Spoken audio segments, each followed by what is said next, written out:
እኔን ትምርት ነው ወንበር ላይ ባትቀመጡና እንዲህ አይነት ጉባኤ ባይሆን ኖሮ እያሰገድኩ ነው ማሰምረው በመስሪያ ቤት በስራ ቦታ ከመንጸልያቸው ጸሎቶች ይልቅ በበለጠ እዚህ ቤት ውስጥ የምትጸልየው ጸሎት ተቀባይነት አለው ተሸክመን የመጣነውን አራክፈን ነው የምንሄደው አትጠራጠሩ ተወባከ ነመምር እንትና ነመምር ሰባኪ እንትና እንደሚናገሩት አይደለም እግዚአብሔር ቸር ነው ምን ችግር አለ ይቅርባይ ነው ሰነፎች የሚጠቅሱት ጥቅስ እኮ ስለሄዱ አይደለም ዛሰለ ተመላለሻል ልብን ነው እግዚአብሔር የሚያየው ጂልነት እኮ ነው አፍና ያይ እግርና ያይ እጅና ያይ እግዚአብሔር ከሰውነታችን አካል ውስጥ የማያየው አካል አለ ብዙዎች ቤተ መቅደሱ ህንጻው አያስፈልግም የኛ ቤተ መቅደስ ልባችን ነው ይላሉ የኛ ልብ ተናግረሙታል ኃጢያቱን አራክቦ መሄድ ሲገባው ትቶ መሄድ ሲገባው ሌላ ኃጢያት ደግሞ የሚሳለቅስ ሚገርማቸው ኃጢያት ተሸክመው መጣው ኃጢያት ተሸክመው የሚሄዱ የሉ መቼም ሚለምን ሰው የሚሰጠውንም የማይሰጠውንም አይለይም ሁሉንም ነው የሚጠይቀው ሰው ለምኗችሁ ገንዘብ ፈልጋችሁ ስጣጡ ከሱ ይልቅ እናንተ አትሳቀቁ አይኖቹ የተቀደሰ ነገር የሚያዩ ጆሮቹ የተቀደሰ ነገር ብፁዕ እሱ ብፁዕ ነው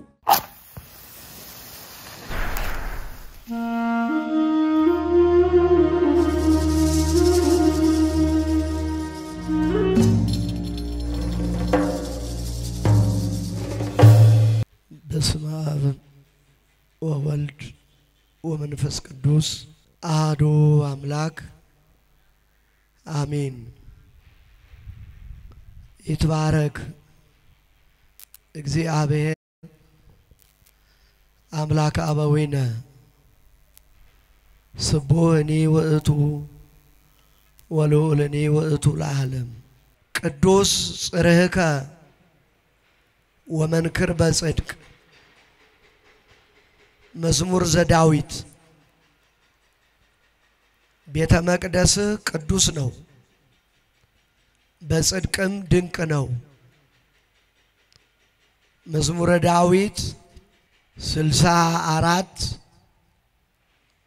ወይም መዝሙር 64 ቁጥር 5 ቤተ መቅደስ ቅዱስ ነው በጽድቅም ድንቅ ነው በዚህ በዘመናችን በቤተ መቅደሱና በቅድስናው ስፍራ ዙሪያ ለሚነሱ ጥያቄዎች መሰረታዊ መልስ የምንሰጥበት አንቀጽ ነው አሁን የተከስኩላችሁ እንደው ቤቱን አጸዳው ወይም ቤቱ መጽዳት አለበት ብቻ ሳይሆን ቤቱ ምን አይነት ቤት ነው ይሁል ጊዜ የምንሰባሰብበት ቤተ መቅደስ ብለን የምንጠራው በዋነኛው ስያሜ ህንጻው ማለት ነው የተለያዩ ትርጉሞች አለው የቤተ መቅደስ የሚለው ግን ዛሬ የምናየው ህንጻውን ነው በዚህ ሰሞንም በዋነኝነት ስለ ህንጻው ቤተክርስቲያን ቤተ መቅደስ መጽዳትና በቅድስና መኖር እንዳለበት የምንማርበት ነው እንዳልኳችሁ ብዙዎች በዚህ ቤተ መቅደስ መኖርና የዚህ ቤተ መቅደስ ታሪካዊ አመጣጥ ይዘትና ታሪክ ብዙ ወገኖቻችን በዘመናችን ጥያቄ ያነሳሉ አሁን የምንነጋገረው ወይም የምንማማረው ትምህርት ነው ወይም ደግሞ መረጃ የሚሆን ነገር አለያም እንዳልተሳሳትንና እውነተኛዎች እንደሆንን ጥልቅ የሆነ ዕውቀት የምንጨብጥበት ቅዱስ ዳዊት ቤተ መቅደስ ቅዱስ ነው በጽድቅም ድንቅ ነው ብሎ ተናገረ በርግጥ እግዚአብሔርን ቤተ መቅደስ ለማነጽ ለመስራት ጉጉት የነበረው ሐሳብም የነበረው ሞራልም የነበረው ሊሰራም የተነሳ የተዘጋጀ ታላቅ የእግዚአብሔር ሰው ነብይ ነበር ቅዱስ ዳዊት ግን አልሆነም በርግጥም ሐሳቡ ተሳክቶለት በልጁ ተፈጽሟል አልሰራም ብለን ሙሉ ለሙሉ መደምደም አንችልም በተለይ የብሉይ ኪዳን መተርጉማን እንደሚናገሩና እንደሚያስተምሩት አባት ያሰበውን ያለመውን በልጅ ከተፈጸመ አባት ያበጀው ለልጅ ይበጀው አይደል የሚባል መጽሐፍ ቅዱስም አባቶቻችሁን ተመልከቱ ነው የሚለው ቅዱስ ጳውሎስ በዕብራውያን መልእክቱም ላይ የቀደሙ አባቶቻችሁን ተመልከቷቸው የነሱን የኑሮ ፍሬ እየተመገባችሁ በእምነት ምሰሏቸው ቀደምም ስንጀምር ይትባረክ እግዚአብሔር አምላከ አበዊነ የአባቶቻችን አምላክ እግዚአብሔር ኦሪት ዘጸአት ምዕራፍ 4 ላይ እግዚአብሔር እስራኤላውያንን ከግብጽ ግዞት ሊያወጣ ባሰበበት ሰዓት ሙሴን ተነስ ብሎት ነበር ሙሴ የእግዚአብሔርንም ቸርነት ያውቃል የእስራኤላውያንንም አመጽ አብልጦ ያውቃል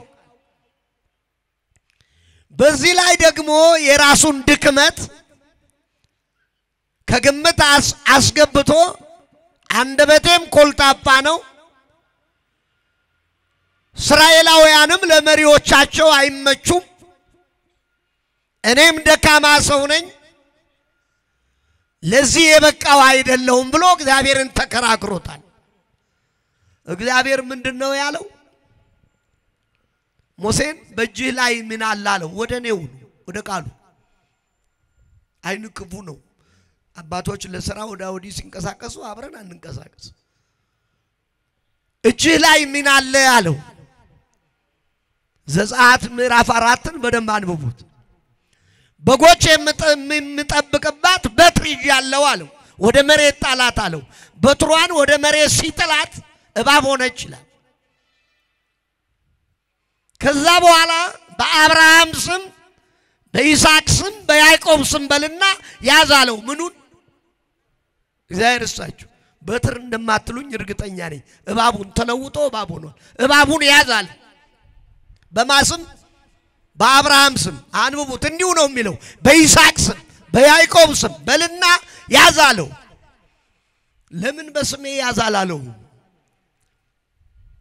አቋራጭ እኮ ነው በቃ እግዚአብሔር ስም የተመሰገነ ይሁን ወይም የእግዚአብሔር ስም ታላቅ ነው ወይም በእግዚአብሔር ስም በልና ያዝ ለምን አላለው የአባቶችን ስም ጥራለው ይሄ የአባቶች ስም ስራ የሚሰራ ስም ነው አለው ዝም ብለን አይደለም የምንጠራው በአብርሃም ስም በይስሐቅ ስም በያዕቆብ ስም አለና ስም አምላክን ጠርቶ እባቡን ሲይዘው ተመለሰና በትሮ ነው ይላል ስራ የሰራ ስም ነው የአባቶቻችን ስም መቀለጃ አይደለም ወይም እኛ እንደምንቀባጥረው አይደለም እኛ እንደምናወራው አይደለም ጥራለው የአባቶችን ስም አብርሃም አባት ነው ጥራው አለ ይስሐቅ አባት ነው ያዕቆብ አባት ነው ጥራለው ወዳጄ የአባቴን ስም ጥራ አቅም አለው ጉልበት አለው በተለይ በእምነት የቀደሙት የተጋደሉት ስለ ሃይማኖት ስለ እምነት ደማቸውን ያፈሰሱ መራራው ሞት የታገሱ አይደል ያለው ቅዱስ ኤፍሬም ስለ መንግስተ ሰማያት ደማቸው ያፈሰሱ መራራውን ሞት የታገሱ እነዚህ አባቶቻችን ቅዱስ ዳዊት እንደዚሁ ያሰበው የተፈጸመለት በልጁ ነው ቤተ መቅደስን ለማነጽ ያሰበ ቅዱስ ዳዊት ቤተ መቅደሱ ወደፊት እንደሚታነጽ ያውቅ ነበርና እንደ ቅዱስ ዳዊት ስለ ቤተ መቅደስ የተናገረ የለም ነብይ ነው ወደፊት የሚሆነው ነገር ያውቃል ሚገርማችሁ የኢሳይያስን ትንቢትና የቅዱስ ዳዊትን መዝሙራት መተርጉማን ደረቅ ወንጌል ይሉታል ስለ ኢየሱስ ክርስቶስ መምጣት መወለድ ሳይወለድ ተወለደ ይላል ኢሳይያስ ሕፃን ተወልደለነ ይላል ነብይ እግዚአብሔር ቅዱስ ዳዊትም እንደዚሁ የሩቁን አቅርበው ይናገራሉ እንደሚሆን እርግጠኛ ስለሆነ ሳይሞት ሞተ አለ ሳይነሳ ገና ስንት ዓመት እየቀረው ለመወለድ ወደዚህ ዓለም ለመምጣት ሞቶ ተነሳ ከመዘንቃም ነውም አረገ እግዚአብሔር ወደ ሰማይ ያረገ ዳግመኛም ደግሞ ይመጣል እስከ ምጽአቱ ነው የተረከው ነገር እግዚአብሔርን ብቻ ሳይሆን ነገር ስጋዊን ወይም ደግሞ ሚስጥር ስጋዊ ለዚህ ነው ብሉይ ኪዳን ከአዲስ ኪዳን ጋራ የምንለያየው አይደለም ምናልባት የትርጉም ጉዳይ ካልሆነ በስተቀር እንደው ቀረ ተሻረ የምንለው እንኳን ቤዝመንት ነው ለአዲስ ኪዳን መሰረት ነው ነጣጥልን እንደ ሰው መጽሐፍ ወይም ጠበብቶች እንደጻፉት መጽሐፍ ነጣጥልን ለያይተን የምናየው አይደል እጅግ በጣም ይገርማል ይሄን መጽሐፍ ብላው አይደል የሚለው ሕዝቅኤል 3 ላይ ንሳው ብላ ይሄንን መጽሐፍ ብላው በላውት አለኮ ሕዝቅኤል መጽሐፍ የሚበላው ነው በላውት በአፌሙስ እንደማር ጣፈጠኝ አለ ሕዝቅኤል 3 አንብቡት በላውት አለ እንደማር ጣፈጠኝ በአፌ ውስጥ ሆዴንም በመጽሐፉ ሞላውት ሙላው ነው ያለኛል ነገሩ ይግባ ሚስጥሩን ወቀው ነው ወዳጄ ያገራችን ሰው ሲናገር መጽሐፍን አይደለም ነገሩን ብላው ይላል ይግባህ ዝም ብለህ ስሜታዊ አትጩህ በምትሰማው ነገር አትደናገጥ ግራ አትጋባ ብለው እወቀው ተረዳው የመጽሐፍ ሕይወት በእንደዚህ አይነት ነገር ላይ የተመረኮዘ ነው እንጂ ዝም ብሎ ሆያውዬ በሚል ሂደት መጽሐፍ ቅዱስ ተጽፎ የመጣ አይደለም ትንቢቱም እንደዛ አይደለም የመጣው በስሜት ሞራላዊ ቃላቶችን ከዛ ውስጥ እየመረጠን እንደመፈክር የምንናገረው ቃል አይደለም በማስተዋል መጽሐፍቱን በመብላት ሚስጥሩን በማግኘት የምናየው ነው መጽሐፍ ሕይወት ነው ስለዚህ ቅዱስ ዳዊት አብልጦ ስለ ቤተ መቅደሱ ተናገረ ቤተ መቅደስ ቅዱስ ነው በጽድቅም ድንቅ ነው አለ ቅዱስ ማለት ያው ታውቃለህ የተለየ ማለት ማንንም የማይወዳደረው ማይከለስ ማይበረዝ የተቀደሰ የተለየ ልዩ ይሆነ በመድር ካሉት ነገሮች ልዩ ይሆነ እናንተና ሰሩት ከሚባለው ድንቅ ስራ ልዩ ይሆነ ወይም ሰዎች አስተያየት ከሚሰጡበት ከተከበረና ታምራዊ ነው ብለን ከምንጠራው ልዩ ይሆነ ይሄ ነው ልዩ ነው አለ በሌላው አገላለጽ ቤተ መቅደስ የተለየ ነው ደሞ ድንቅ ነው አለ ጾም ነው አለ ያስደንቃል ያስገርማል ለምንድነው ቤተ መቅደሱ ቅዱስና ልዩ የሆነበት ምክንያቱ ምንድነው እስኪ ምክንያቶቹን እንያቸው ለቤተ መቅደሱ የምንሰጠውን ክብር ያን ጊዜ የበለጠ ማድረግ እንደምንችልና እስካሁንም ያገለገልነው አገልግሎት ትክክለኛ እንደሆነ እንረዳለን ውድ ኦርቶዶክሳውያን ቤተ መቅደሱ ላይ ተጣብቀን ቁጭ ብለን ያለነው ስለገባን ነው ስለተረዳን ነው ስላልገባንና ስለተሳሳትን አይደለም እንደገባን እንነጋገራለን የመጀመሪያው መጽሐፈ ነገሥት ቀዳማዊ ምዕራፍ 9 ላይ ልዩ የሆነበትን ቅዱስ የሆነበትን አንድ ሁለት ነጥቦች እናገኛለን እዚህ ውስጥ አነጋጋሪ ጉዳይም ነው ወቅታዊም ባይሆን በየጊዜው የምንነጋገርበትም ጉዳይ ነው ለምን በቤተ መቅደስ ውስጥ የሚመለከው እግዚአብሔር ስለሆነ ማለት እግዚአብሔርን የምናገኝበት ዋነኛው ቦታ ቤተ መቅደሱ ስለሆነ እንዲህ ይላል መጽሐፉ የማንበብ ልምዱ ያላችሁና ጊዜ መስጠት የምትፈልጉ ሰዎች መጽሐፈ ነገሥት ቀዳማዊ ምዕራፍ 9ን አንብቡት ሶሎሞን እግዚአብሔርን ቤተ መቅደስ ሰርቶ ባጠናቀቀ ሰዓት እግዚአብሔር ለሶሎሞን ተገለጠለታል። ይገለጥልን እግዚአብሔር በጽድቅ ይገለጥልን፣ በፍቅር ይገለጥልን፣ በሰላም ይገለጥልን። እንደዚሁ ቁጣውም ስላለ ማለት ነው። ቁጣውም አንዱ መገለጫው ስለሆነ ማለት ተገለጠለት። እንዲህ አለው ሶሎሞን ይሄንን የሰራውን ቤተ መቅደስ ባርኬዋለሁ ቀድሼዋለሁ አለው። የሰማችሁ ነው። እግዚአብሔር ሁላችንም ይስማን። ይሄንን የሰራውን ቤተ መቅደስ ምን አርጌዋለሁ? ባርኬዋለሁ ቀድሼዋለሁ። አሁን ቤተ መቅደሱ ልዩና ቅዱስ የሆነበት አንደኛው ምክንያት እግዚአብሔር ምን ስላረገው ነው? ስለባረከው ስለቀደሰው። እግዚአብሔር የቀደሰውና የባረከው ውስጥ ደግሞ የሚቆም ሰው የተባረከ ስለሚሆን ቀድሼዋለሁ አሉ። ቤተ መቅደስ ቅዱስ ነው። ልብ በሉ።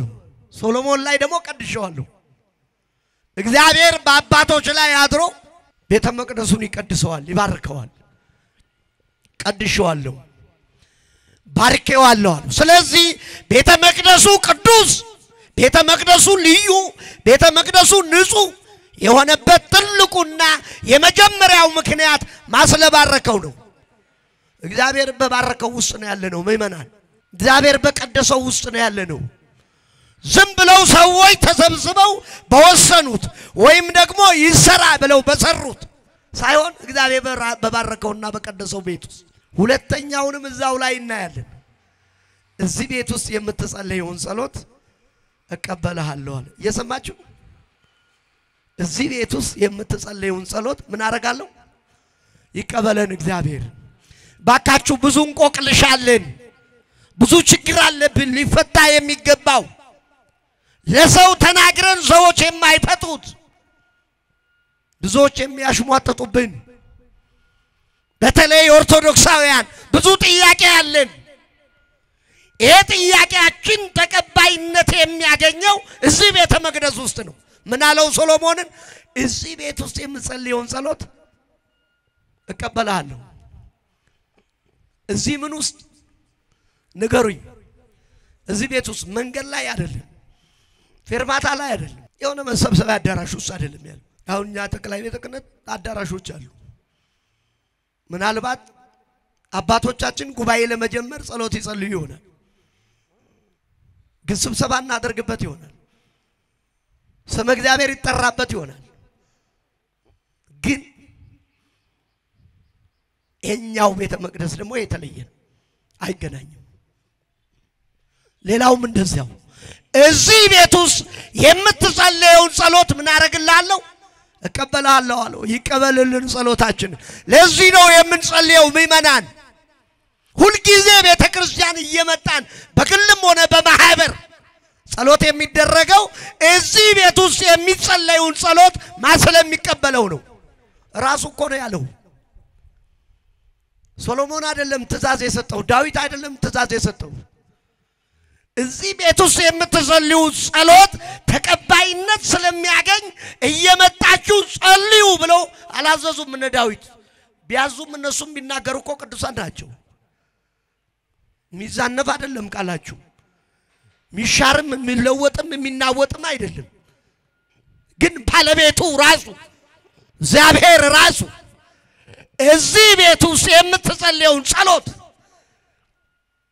የምታቀርበውን ልመና የምትጠይቀውን ጥያቄ አቤቱታ ማመልከቻህን እቀበልልሃለሁ። ደስ አይል? በከንቱ አይደለም የምንጮኸው እዚህ መተን። ስለዚህ ቤተ መቅደሱ ቅዱስ የተባለበት አንደኛው ልዩ እጹብ የተባለበት አንደኛው ምክንያት የምንጸልየው ጸሎት እዚህ ቤተ መቅደስ ውስጥ ተቀባይነት ስላለው ልዩ ነው። ከቤታችን ከምንሰበሰብባቸው ቦታዎች መንገድ ላይ ከምንደግማቸው ጸሎቶች በመስሪያ ቤት በስራ ቦታ ከምንጸልያቸው ጸሎቶች ይልቅ በበለጠ እዚህ ቤት ውስጥ የምትጸልየው ጸሎት ተቀባይነት አለው ብሎ ራሱ ስለተናገረ ነው። እግዚአብሔር ምንም ማሻሻያ አንሰጠው። ማውኔን እንዴት እንተረጉመዋለን? ለዚህ ነው ብዙ ሰዎች እነኚህ ቃላቶች ራስ ምታት ስለሆኑ ብሉይ ኪዳን ተሽሯል ይሉናል። ምታቶች ናቸው እነዚህ ለብዙዎች። እንደዚህ አይነት ስለ ቤተ መቅደሱ ስለ ክርስትና በክርስትና ዘመን ስለሆነው ወደፊትም ስላለው የሚናገሩት የብሉይ ኪዳን መጻሕፍት መሰረት ያላቸው ስለሆኑ ለሐዲስ ኪዳኑ መነሻው ስለሆነ ብዙ ሰዎች ይሄንን ማስተባበል ስለማይችሉ ተሽሯል ይሉናል። ያኛው ተለውጧል ይሉናል። በዚህም ለማሸነፍ ነው እዚህ ቤት ውስጥ የምትጸልየውን ጸሎት የምታቀርበውን ልመና የምታቀርበውን አቤቱታ እቀበልልሃለሁ አለ። ቤተ መቅደሱ ልዩ የሆነው ሶስተኛው ነጥብ ይሄ ነው። አራተኛውንም እዚሁ ላይ እንጨምርበት። እዚሁ ላይ ምን ይላል? እዚሁ ገጸ ምንባብ ላይ ዘወትር አይኖቼና ልቤ በዚህ ይሆናሉ። በወር አንድ ቀን በአራት በወር አንድ ቀን ለመድኃኔ ዓለም ወይ ለስላሴ ወይ ለባለ እግዚእ ወይ ለሌላኛው በዓል ዕለት ወይ ለአንደኛው ቅዱስ መታሰቢያ ዕለት አይደለም ያለው። ዘወትር እየሰማችሁ ነው። እግዚአብሔር ሁላችንንም ይስማን። ዘወትር ልቦናዬ አይኖቼ እዚህ ቦታ ላይ ያሉ አይኖቼ ልጆቼን ዘወትር ያሉ እዚህ ቦታ ላይ ልቦናዬ ከነሱ ጋር ይገናኛል። እንዲሁ ነው የሚለው ራሱ ነው እኮ ያለው እግዚአብሔር ዘወትር በየቀኑ። ለዚህ ነው ቤተክርስቲያን ክፍቶና የምትጠብቃችሁ። በተለይ ምስካየ ኅዙናን ገዳም ጥንታዊ ታሪካዊ ሁሉ ጊዜ ክፍት ነው ለሚጸልዩ ለሚለምኑ ከእግዚአብሔር ጋር ለሚገናኙ ዘወትር እግዚአብሔር እዚህ ሆኖ በዚህ በቤተ መቅደሱ ላይ አድሮ ልጆቹን ስለሚያነጋግር እግዚአብሔር አይኖች ወደዚህ ስለሆኑ የእግዚአብሔር አይኖች የሚል መጽሐፍ ቅዱሳዊ ቋንቋል። ወደዚህ ሰፊ ታሪክ ውስጥ አልገባም ከርዕሴ ስለሚያውጣኝ አይኖቼ በዚህ ላይ ናቸው። ብዙዎች እኮ ከእግዚአብሔር አይን ስለራቀን ነው ችግሮች የበዙት። የእግዚአብሔር ልጆች ሰው ተሰወረ ከእግዚአብሔር አይን ተሰወረ። አዳም ትዝ ይላችኋል ከእግዚአብሔር አይን ተሰውሮ ወዴት ነው ያለው አለው። አላየውም ማለት አይደለም አይቶታል። ግን በኃጢአት በበደል ምክንያት አታድርግ የተባለውን አድርጎ ብዙዎች እኮ እንደዚህ ናቸው ተሰውረዋል ተሰውረናል። እግዚአብሔር በምህረት እግዚአብሔር በበረከት እግዚአብሔር በቸርነት እግዚአብሔር በፍቅር እግዚአብሔር በሰላም ሊያየን የሚችለው በቅድስናው ስፍራ መገኘት ስንችል ዘወትር ምን ጊዜም ሁል ጊዜ አይኖቼ ልቦናዬ በዚህ ይሆናሉ አለ። ለዚህ ነው ምእመናን ሁል ጊዜ ወደ ቤተ መቅደሱ የምንመጣው የምንገሰግሰው ከእግዚአብሔር አይን እይታ ውስጥ እንዳንጠፋ ነው። ከእግዚአብሔር አይንና እይታ ውስጥ ስንጠፋ ችግሮች ስለሚበዙብን ነው። ፈተናዎቹን መቋቋም ስለማንችል ነው። አሁንም እንደዛ እኮ ነው። ዓለም እንደዚህ የተዘበራረቀው ኢትዮጵያ እንደዚህ የተዘበራረቀ ነው። ያላማረብን ሰላም ያጣ ነው ፍቅር የጠፋው በእግዚአብሔር እይታ ውስጥ መሆን ስላልቻልን ነው። በጽድቅ መመላለስ ስላልቻልን ብዙዎች አይኖቻችን ስለታወረ ነው። ሀበነ እግዚኦ አይንታ አይምሮ አይደለም ሁሉ ጊዜ አንተን እናይ ዘንድ ጌታ ሆይ እውነተኛ ውሳጣዊ አይንን ስጠን። ይሄ ብርጭቆ አንተን ማየት አልቻለም። ኃጢአት ነው የሚያየው፣ በደል ነው የሚያየው፣ ክፋት ነው የሚያየው፣ ጦርነት ነው የሚያየው፣ ዘረኝነት ነው የሚያየው። ሰላማዊ አይን ባክ ጌታ ሆይ አይንታ አይምሮ ስጠን፣ ውሳጣዊ አይን ስጠን። ያንተን ቃል የሚሰማ ሁሉ ጊዜ ያንተን ቃል የሚያደምጥ እውነተኛ ጆሮ ስጠን። ያንተን ቃል እንዲሰማ ምንድነው እየሰማ ያለው ጆሮአችን? እውነት እግዚአብሔር ቃልን ነው። ጥሩ ነገር ነው፣ በጎ ነገር ነው። በየቀኑ የምንሰማው በየሰዓቱ የምንሰማው በጎ ነገር ነው። እባክህ በጎ ነገር የሚሰማ ጆሮ ስጠናል። ቅዳሴ ላይ የሚቀደስ እኮ ቋንቋ ነው ሁልጊዜ ከሰማችሁት። እንደውም አባቶቻችን ያዜሙታል አንዳንድ ጊዜ በዜማ ያሰቡናል። እባክህ ጌታ ሆይ እውነተኛ አይን እውነተኛ ጆሮ ስጠን። ቅዱስ ዳዊት በመጀመሪያው መዝሙሩ ብፁዕ ብእሲ ብሎ በተናገረበት አንቀጹ ላይ እግሮቹ ወደ ተቀደሰ ስፍራ ይሄዱ አይደለም፣ በዋዘኞች ወንበር ያልተቀመጠ በፈዛዘኞች መንገድ ያልተጓዘ፣ አይኖቹ የተቀደሰ ነገር የሚያዩ ጆሮቹ የተቀደሰ ነገር የሚሰሙ ብፁዕ ብእሲ። እሱ ብፁዕ ነው፣ ምስጉን ነው፣ የተለየ ነው ከእግር ጀምሮ ማለት ነው። አንዳንድ ጊዜ በመላው አካላችን ላይ እግዚአብሔር የሚገለጥ የሚታይ የሚመሰገን የማይመስለን ሰዎች አሉ። አንዳንድ ሰነፎች የሚናገሩትን ታውቃላችሁ? እግዚአብሔር የሚያየው ልብን ነው። ቤተክርስቲያን ስለተመላለሱ አይደለም። ሰነፎች የሚጠቅሱት ጥቅስ እኮ ነው። ስለሄዱ አይደለም። እዛ ስለተመላለሻል ልብን ነው እግዚአብሔር የሚያየው። ጅልነት እኮ ነው። አፍን አያይም፣ እግርን አያይም፣ እጅን አያይም። እግዚአብሔር ከሰውነታችን አካል ውስጥ የማያየው አካል አለ፣ ያልሰራው አለ። ሰው እኮ አንድ ሰው ሙሉ ሰው የሚባለው እነዚህ ሲስማሙ ነው። ልቡና ያሰበውን አንደበት መናገር ሲችል፣ አንደበት የተናገረውን ልብ ማድረግ ማስተዋል። ለበኩሙኑ አስተዋላችሁ? ጌታ አስተምሮ አይናቸውን ብቻ ሳይሆን አንደበታቸውን ብቻ ሳይሆን ልባቸውንም ይመረምር ነበርና አስተዋላችሁ ይላቸዋል። ምን ዋጋ አለው እንዲያሸብርቆ መቀመጥ ማስተዋል ከሌለ? ምን ዋጋ አለው የመምህራኑ መጮህ ማስተዋል ከሌለ? ፍቅር ከሌለ፣ ሰላም ከሌለ፣ አንድነት ከሌለ ምን ዋጋ አለው? ማስተዋል ያስፈልጋል እኮ። እግዚአብሔር ልጆች ይሄን ነው ዘወትር ሁልጊዜ እግዚአብሔር አይኖች በዚህ ቦታ ናቸው፣ አይኖቼ እዚህ ያርፋሉ፣ አንተን ያዩሃል ሁልጊዜ። ወዳጄ እግዚአብሔር ሁልጊዜ የሚያይህ ቤተ መቅደስ ነው። አያለው አለው ስትመላለስ። ለዚህ ነው ወደ ቤተ መቅደሱ የምንመጣው፣ ወደ ቤተ መቅደሱ የምንመላለሰው። የቤተ መቅደሱ ልጆች ነን የምንለው ለዚህ ነው። ይሄ ነው አራተኛው ምክንያት። ሌላው ቤተ መቅደሱ አምስተኛው ተራ ቁጥሩ እናንተ እንደሚመቻችሁ ያዙት፣ ብቻ መረጃ በሉና ያዟቸው። እንቆቅልሻችን የሚፈታበት ቦታ ስለሆነ ነው።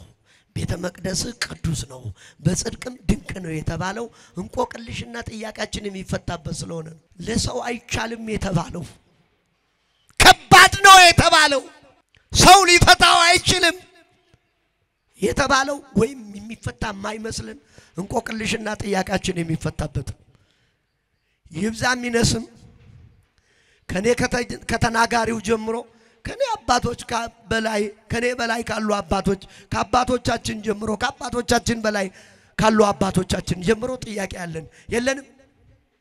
የላችሁም? ምእመናን አለን፣ ጥያቄ አለን።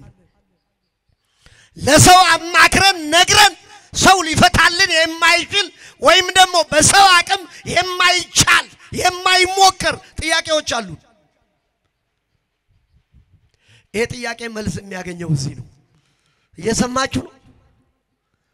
ሐዋርያት በእንደዚህ አይነት መልኩ ቤተ መቅደሱን ያገለገሉትም ጥያቄያቸው ቤተ መቅደሱ ላይ ስለተፈታላቸው። የሉቃስ ወንጌል ምዕራፍ 1 ቁጥር 8 ላይ የሚገርም ታሪክ እናገኛለን።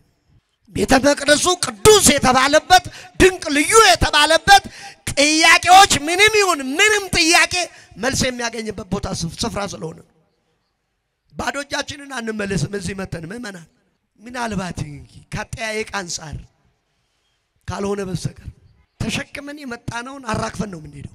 አትጠራጠሩ አራክፈሽ ነው የምትሄጂው ኃጢአት ተሰርዮልሻል ብሎ መድኃኔዓለም ሸክማችንን አራክፎ የሚሄደው ከዚህ ቤት ነው ሸክማቸው የከበደ ኃጢአታቸው ይበዛ ወደኔ ነው አቀልላችኋለሁ አይደለም ቸር ነው አንዳንድ ጊዜ የእግዚአብሔርን ምህረት ድብና አድርገው የሚናገሩ ሰዎች አሉ ጨካኝ እንደሆነ ዓለምም እንደዚህ ነው የምትወስደው ታውቃላችሁ በሁለት ጠባይ ዓለም ከእግዚአብሔር ቤት ታርቀናለች አንደኛው የእግዚአብሔርን ቸርነትና ምህረት ድፍና አድርጎ በመካድ ተስፋ ያስቆርጠናል ዓለም አሁን እኔ ጸድቃለሁ አሁን አንቺ ተጸድቃለሽ አሁን አንተ ተጸድቃለህ ዓለም ይሄንን ነው የሚሰብከው ይሄን ኃጢአት ሰርቼን በድዬ ተስፋ ይቆርጣል ኃጢአት ይሰራል ይበድላል ከቤተ ክርስቲያን ይርቃል እግዚአብሔር መሐሪ ስሜስ መሐሪ ወመሰሳይ ስሜ መሐሪ ይቅርባይ ነው የሚለውን የምህረት ቃል በመካድ እግዚአብሔር እንደ ጨካኝ እንደ ክፉ እንደ ገዳይ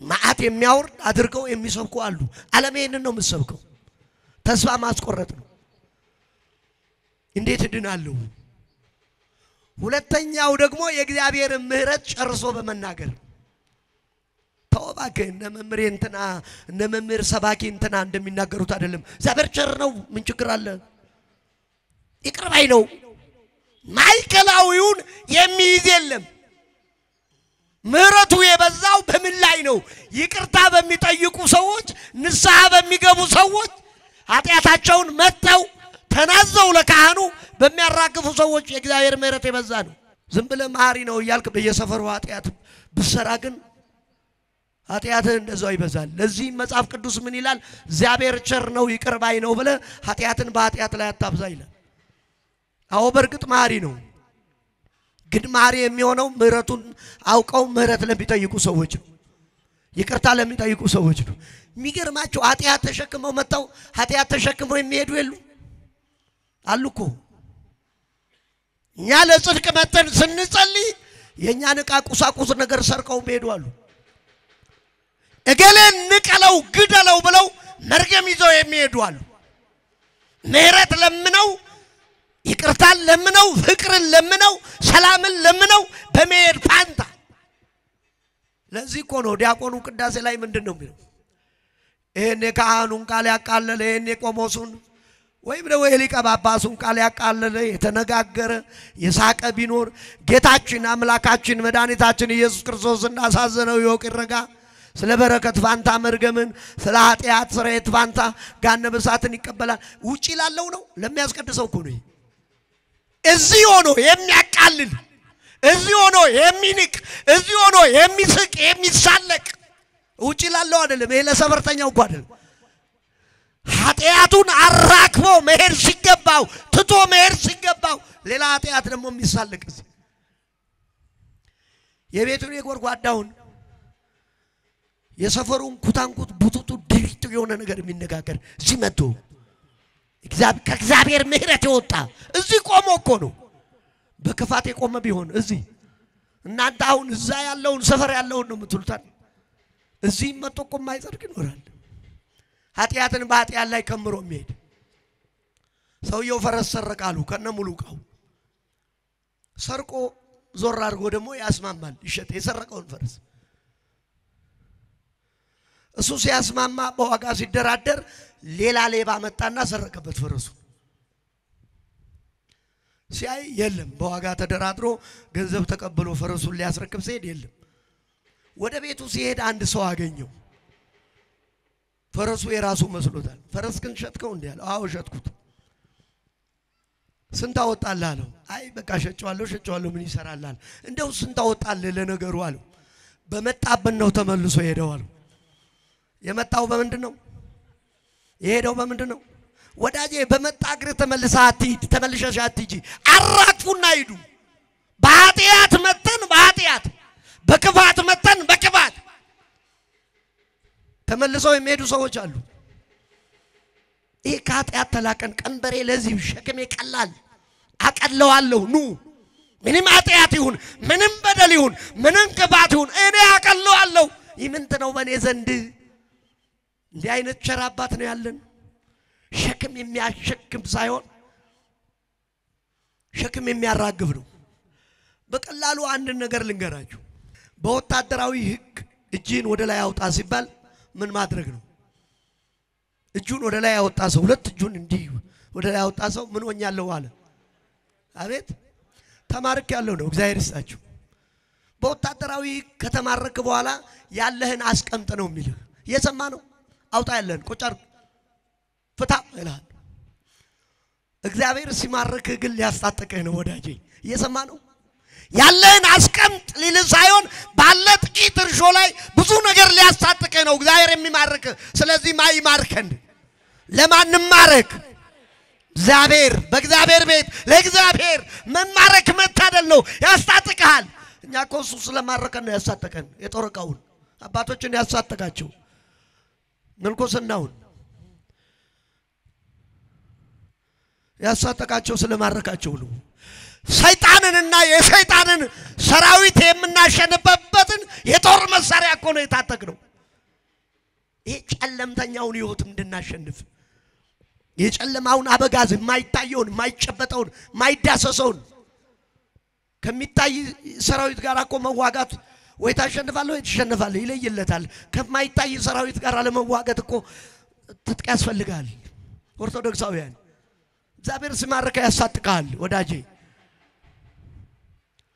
እንዲህ ነው እንቆቅልሽ ጥያቄ ያንዳንዱ የሚያቀርበው ጥያቄ ስለሚፈታ ቤተ መቅደሱ ምንድነው ቅዱስ ነው በጽድቅ ምንድነው ልዩ ነው ሉቃስ 1:8 ላይ ዘካርያስ ወደ ቤተ መቅደስ ገብቶ ማይጠንት ያጥን ነበር ይላል የት ገብቶ ነገሩን የት ገብቶ የመንገር ላይ ነበር የሚያጥረው ቤተ መቅደስ ገብቶ ዛሬ ካህናቱ ስብሐት ወክብር ለስሉስ ቅዱስ ይደሉ እያሉ መንበሩን ቤተ መቅደሱን እንደሚያጥኑት ዘካርያስ እንደ ካህናት ሥርዓት ዕጣ በደረሰው ሰዓት ገብቶ ያጥን ነበር በንጽህና በቅድስና የእግዚአብሔር መልአክ በመሰዊያው ቀኝ ቆሞ ተገለጠለት አያችሁ ቤተ መቅደሱ ሰውና መላእክትም የሚገናኙበት ነው ምን የሚገናኙበት ተገለጠለት ዘካርያስ ጸሎተ ተሰምቶላል አትፍራ አለው ደስ አይልም የት ቦታ ነው እንዲያለው ቤተ መቅደሱስ የት ቦታ ነው እንዲያለው ባካችሁ ጸሎታችሁ ተሰምቶላችኋል ይበለን ልመናችሁ ጥያቄያችሁ ተሰምቶላችኋል ይበለን ብዙ ጥያቄ አለን ምእመናን ቅድም እንዳልኩት ከሰው አቅም በላይ የሆነ ጥያቄ አለ ተሰምቶላል ጸሎት በቃ አለው ሚስት ኤልሳቤጥ እኮ ተጸንሳለች በቃ ልጅ ልትወልድ ነው አለው ሽማግሌው አዛውንቱ ዘካርያስ በቃ ጸሎት ይሄ ቋጠሮ ሊፈታ ነው አለው ዘካርያስ ደግሞ ትንሽ ጆሮውን ለዓለምና አሁን ለምንለው ሳይንሳዊ ነገር ሰጥቶ ነበር ለምን ሰው ካለጀ በኋላ ልጅ አይወልድም ሴትም የወሊድ ምልክት ካለፈ በኋላ ወንድም ሙቀት ልምላሜ ከተለየው በኋላ ልጅ አይወልድም የሚለው የዓለምን ወሬ ቅጭል አድርጎበት ነበር ጆሮ ላይ እንዴት ይሆናል አለ ሚስቴ ኤልሳቤጥም ቆርጅታለች እኔም እንደዛው የወሊድ ጊዜያችን አልፏል በርግጥ ልጅ ለመውለድ ጉጉቱ አለኝ ሐሳቡ አለኝ ብዙ ጊዜ ጥያቄ አቅርቤያለሁ ይሄ ችግር አልተፈታልኝም ከባድ ችግር ነው ያን ጊዜ ደግሞ ስድብ ነበረው ትችት ነበረው አልተፈታልኝም ግን እንዴት ይሆናል አለው አይ መልአኩ ከዚህ በላይ ሊያሰናግደው አልቻለም እንግዳ ዋላ መንከም እና እንደነገርኩ ቤተ መቅደስ ያጠን እንዴት ይተራጠራል አትጠራጠሩ ቤተ መቅደስ እየጸለያችሁ እየጾማችሁ እየመጣችሁ ቅዱስ ሥጋውን ክቡር ደሙን እየተቀበላችሁ አስራት በኩራት ያውጣ አትጠራጠሩ ምእመናን የሚያጠራጥሩ ሌሎች ጉዳዮች ላይ አያጠራጥርም እንዴት ይተራጠራል ከዛ በቃ ልጁ እስከሚወለድ ዲዳውን አለው ግን ስሙንም ዮሐንስ ነው የምትለው የልጁ ዮሐንስ ስም ሲወጣ ነው አንደበቱ የተፈታው ይሄ ጥያቄ የት ነው የተፈታው ንገሩኛ አልተግባባንም እንዴ ይሄ ጥያቄ የት ነው የተፈታው? ቤተ መቅደስ ውስጥ። ለዚህ ነው ቤተ መቅደሱ ቅዱስ ነው የተባለው። ጥያቄ የሚፈታበት መልስ የሚያገኝበት በምድር ላይ አይቻልም የሚባለው የሚቻልበት ቦታ ነው። የሰማችሁ ነው። ሌላው ቤተ መቅደሱ ልዩ ነው የተባለው ድንቅ ነው የተባለው ስለሚሰገድለት ነው። ስለሚሰገድለት ነው። ሌሎች በወርቅ የተንጀቀጀቁ ቤተ መንግስቶች ሊኖሩ ይችላሉ። እንሰግድላቸዋለን። ለቤተ መቅደሱ እንሰግዳለን አንሰግድም? ስለሚሰገድለት ነው። መዝሙር 137 ቁጥር 1 ጀምሮ አንብቡት። በቅድመ መላእክቲከ እዘምር ለከ ወሰግዱ ስጽራ መቅደስከ። በመላእክት ፊት እዘምርልሃለሁ ወደ ቅዱስ መቅደስ እሰግዳለሁ። እንዴት ደስ ይላል! ወዴት እሰግዳለሁ? እስቲ ተናገሩ። በመላእክት ፊት እዘምርልሃለሁ ወደ ቅዱስ መቅደስ እሰግዳለሁ። እኔን ትምህርት ነው ወንበር ላይ ባትቀመጡና እንዲህ አይነት ጉባኤ ባይሆን ኖሮ እያሰገድኩ ነው ማስተምረው። ሰግዳለሁ እያልክ የሚገርም ቋንቋ ነው። ስለምንሰግድለት ቤተ መቅደሱ ልዩ ነው። ሌሎችን ቤቶች አንሰግድላቸው፣ ልናደንቃቸው እንችላለን። እጹም ነው ልንል እንችላለን። ድንቅ ነው ልንል እንችላለን። ልንፈራቸው እንችላለን። ቤተ መንግስቶቹን ነው ዋይት ሃውስን ሌሎቹንም እዚህም ያለው ሌላም ጋር ያለው አጠገቡ ላንቆም እንችላለን። ግን አንሰግድለትም። እንሰግዳለን? አንሰግድለትም። ፈርተን አክብረን ወደን የምንሰግድለት ቤት ይሄ ነው። ፈርተን ብቻ አይደለም ወደን በፍቅር የሚገዛ ነው አምላክ። አስፈራርተው የሚገዛ አይደለም። የፍቅር አምላክ ኑ ልጆቼ እያለ በአባትነት ጠባይ የሚጠራን እኛም በአባትነት ክብር አባታችሁ ነው የምንለው። አንድ ጥያቄ ልንገራችሁ። የእግዚአብሔርና የሰው ልጆች ልዩነት እንደ ንጉስና እንደ ህዝቡ አይደለም፣ እንደ ንጉሱና እንደ ልጆቹ ነው። እየሰማችሁ? ንጉሱና ህዝቡ አይገናኝም። በቴሌቪዥን መስኮት መታየት ይችላል ወይም ድምጹን መስማት ይችላል። ያንዳንዳችን ቤት ግን ያንዳንዳችን ሰፈር ላይ መጣ ይችላል። ያንዳንዳችንን ላይ ጨብጥ ይችላል። ለኛ ሩቅ ነው። የራሱስ ልጆች የንጉሱስ ልጆች ሩቃቸው ነው። ይጫወቱበታል፣ ይንከባለሉበታል። እንደዚህ ነው ቅርበታችን። እንደ ንጉስና እንደ ህዝቡ ሳይሆን እንደ ንጉሱና እንደ ልጆቹ። አባትና ልጅ ነና አባታችን ነው ይነው የምንለው። አባት ስለሆነ ቅርበቱ እንደዛ ነው ምእመናን። ስለዚህ ሌሎቹን ልናከብራቸው ወይም ልናደንቃቸው እንችላለን፣ አንሰግድላቸው። ቤተ መቅደሱን ግን እንሰግድለታለን። እየሰማችሁ ነው? ልዩ ነዋ፣ ድንቅ ነዋ። ይሄ ነው ቅዱስ ጽሬከ ወመንከር በጽድቅ። ቤተ መቅደስ ቅዱስ ነው፣ በጽድቅም ድንቅ ነው። ስለሚሰገድለት መስዋዕት ስለሚሰዋለት ቤተ መቅደሱ ድንቅ ነው። ወደ መጨረሻ ወደ መጠቅለያው ልሂድ። ብዙ ጥቅሶች መጥቀስ እንችላለን። ቤተ መቅደሱ ቅዱስ ነው ልዩ ነው የተባለበት አንደኛው ደግሞ ህሙማነ ነፍስና ህሙማነ ስጋ ስለሚፈወሱበት ነው። የሰማችሁ ነው?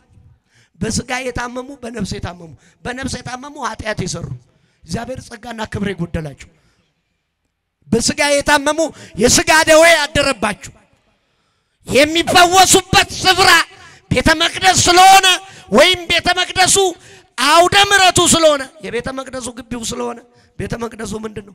ቅዱስ ነው፣ በጽድቅም ልዩ ነው። ሐዋርያት ሥራ ምዕራፍ 3 ላይ ጴጥሮስና ዮሐንስ ዘወትር ወደ ቤተ መቅደስ ይመላለሱ ነበር። ዘወትር መቼ?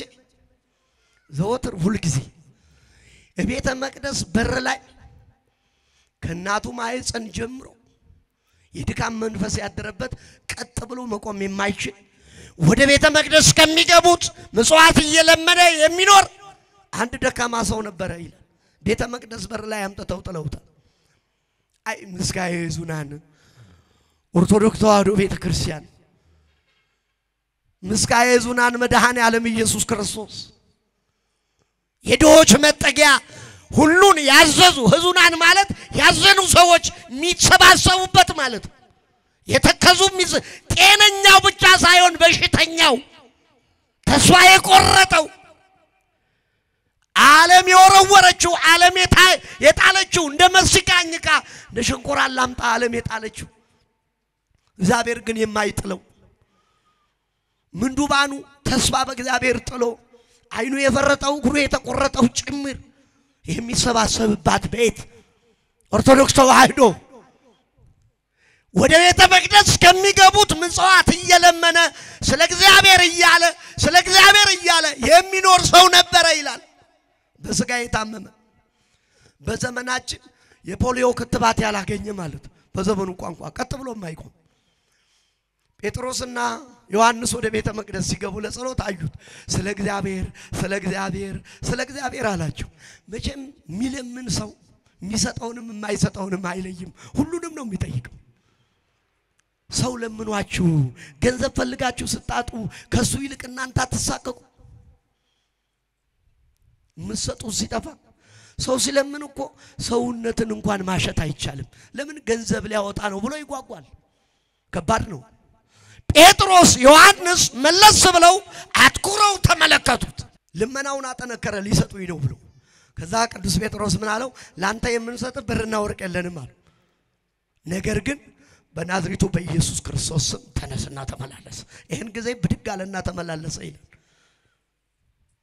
ቤተ መቅደሱ ቅዱስ ልዩ የተባለው በሽተኛ ሰዎች እስከሚደነቁ ድረስ እንዴ ይሄ ብር ላይ የሚለምነው ሰው አልነበረም እንዴ አሉ፣ ተደነቁ።